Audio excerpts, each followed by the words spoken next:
Dear viewers, आप सभी का आज के इस नए वीडियो में स्वागत है। आप सभी ये तो अभी तक जान गए होंगे कि अमेरिका के राष्ट्रपति एक बार फिर डोनाल्ड ट्रंप बन चुके हैं और राष्ट्रपति बनते ही उन्होंने कुछ सख्त फैसले लिए हैं, जिसमें से एक है अवैध प्रवासियों से अमेरिका को मुक्त करना। डोनाल्ड ट्रंप अमेरिका के राष्ट्रपति बनते ही अवैध प्रवास पर हल्ला बोलते हुए काफी सख्त कदम उठाए हैं, जिसके अंतर्गत 538 प्रवासियों को गिरफ्तार कर लिया गया है और बहुत सौ को डिपोर्ट भी किया जा चुका है। इसी बीच भारतीय विदेश मंत्रालय का कहना है कि अगर अवैध प्रवासियों की नागरिकता साबित हो जाती है तो भारत उन्हें वापस लेने को तैयार है। तो चलिए इसके बारे में हम विस्तार से समझते हैं। विदेश मंत्रालय यानी MEA ने शुक्रवार 24 जनवरी को जोर देकर कहा है कि अगर उनकी राष्ट्रता सत्यापित की जा सके तो भारत अवैध प्रवासियों को वापस ले लेगा। ये घटनाक्रम तब हुआ जब नवनियुक्त डोनाल्ड ट्रंप प्रशासन ने बड़े पैमाने पर कार्रवाई के बीच सैकड़ों प्रवासियों को निर्वासित कर दिया और अन्य 538 को गिरफ्तार कर लिया। भारत सरकार ने बार बार नई अमेरिकी सरकार के साथ काम करने और व्यापार युद्ध से बचने की इच्छा का संकेत दिया है। विदेश मंत्रालय ने शुक्रवार 24 जनवरी को कहा कि भारत अवैध प्रवास के खिलाफ है, न केवल अमेरिका में बल्कि दुनिया के किसी भी हिस्से में, खासकर क्योंकि ये कई प्रकार के संगठित अपराधों से जुड़ा हुआ है। विदेश मंत्रालय के प्रवक्ता रणधीर जायसवाल ने प्रेस ब्रीफिंग में कहा।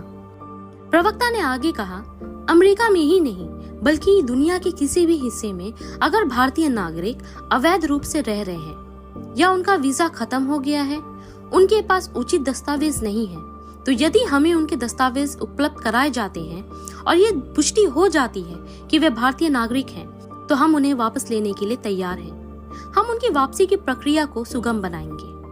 ये बयान उस दिन आया जब विदेश मंत्री S जयशंकर ने कहा कि भारत ने हमेशा बिना दस्तावेज वाले भारतीयों की अपने देश में वैध वापसी को लेकर सकारात्मक रुख अपनाया है।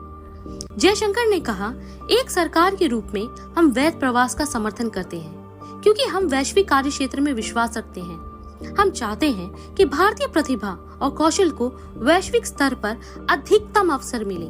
साथ ही हम अवैध प्रवास की बहुत दृढ़ता से खिलाफ हैं। उन्होंने ये भी कहा, क्योंकि आप भी जानते हैं कि जब कुछ अवैध होता है तो उसमें कई अन्य अवैध गतिविधियां भी जुड़ जाती हैं जो वांछनीय नहीं है। ये निश्चित रूप से प्रतिष्ठा की दृष्टि से भी अच्छा नहीं है। इसलिए हर देश के साथ और अमेरिका भी कोई उपवाद नहीं है।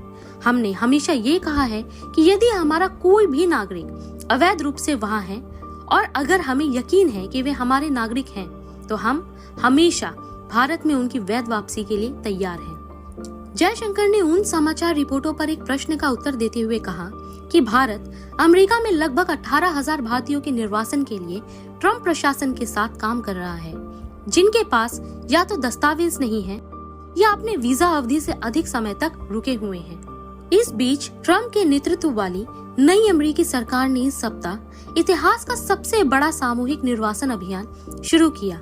रिपब्लिकन नेता डोनाल्ड ट्रंप ने चुनाव अभियान के दौरान अवैध आप्रवासन पर कड़ी कार्रवाई करने का वादा किया था और अमेरिका में प्रवेश में व्यापक सुधार लाने के उद्देश्य से कई कार्यकारी कार्रवाइयों के साथ अपना दूसरा कार्यकाल शुरू किया था। ट्रंप ने अपने शपथ ग्रहण समारोह के कुछ ही घंटों के भीतर जन्मजात नागरिकता समाप्त करने और अमेरिका मेक्सिको सीमा पर सैनिकों को जुटाने के कार्यकारी आदेशों पर भी हस्ताक्षर किए। व्हाइट हाउस की प्रेस सचिव कैरोलिन लेविट ने एक्स पर एक पोस्ट में कहा, ट्रंप प्रशासन ने 538 अवैध आप्रवासी अपराधियों को गिरफ्तार किया, जिनमें एक संदिग्ध आतंकवादी, ट्रेन डी अरागुआ गिरोह के 4 सदस्य और नाबालिगों के खिलाफ यौन अपराधों के दोषी कई अवैध प्रवासी शामिल हैं। लेविट ने कहा, ट्रंप प्रशासन ने सैन्य विमान के माध्यम से सैकड़ों अवैध अप्रवासी अपराधियों को भी निर्वासित किया। इतिहास में सबसे बड़ा निर्वासन अभियान अच्छी तरह से चल रहा है। अपने चुनाव प्रचार के दौरान ट्रंप ने अवैध प्रवास के खिलाफ सख्त कदम उठाने का वादा किया था। पदभार संभालने के पहले दिन उन्होंने कार्यकारी आदेशों पर हस्ताक्षर किए, जिनमें मैक्सिको के साथ दक्षिणी सीमा पर राष्ट्रीय आपातकाल की घोषणा की। उन्होंने अधिक सैनिकों की तैनाती की घोषणा की और अपराधी प्रवासियों को निर्वासित करने की प्रतिबद्धता जताई। अब ये देखना जरूरी है कि ट्रम्प प्रशासन का फैसला आगे चलकर भारत और अमेरिका के रिश्तों को कौन सा मोड़ देगा। तो आज की इस वीडियो के लिए इतना ही। अगर आपको हमारे ये वीडियो पसंद आया तो हमारे इस वीडियो को लाइक करें और हमारे इस चैनल